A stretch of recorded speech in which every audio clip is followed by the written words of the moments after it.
खरं सांगू का? मला दत्तक वगैरे बिलकुल पटत नाही. आणि ते रक्ताचं-बिक्ताचं म्हणाल ना, तर ते अजिबातच जाऊ दे. अहो, एकाच घरात जन्मलेली मुलं इतकी भांडतात एकमेकांबरोबर, की काही विचारू नका.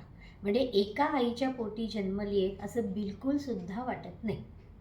आमच्या शेजारच्यांच्या मुलाला कळलं, त्याला दत्तक घेतलंय. तर अहो, तो घर सोडून निघाला स्वतःच्या खऱ्या आई-बाबांना शोधायला. मग ऐकताय काय? ते नवलच.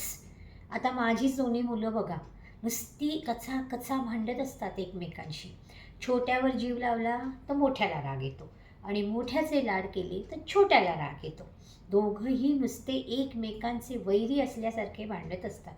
आणि मग मला असं वाटतं, एकाच आईच्या पोटी जन्मली ही मुलं आणि ही अशी का बरं भांडताय?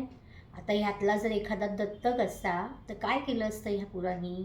एकमेकांवर नुसते संशय घेतले असते आणि वैऱ्यासारखी कचा-कचा भांडत बसली असती. नाहीतर काय, काय केलं असतं देवच जाणे. म्हणून बाई दत्तक-बित्तक भानगडच नको आपल्याला.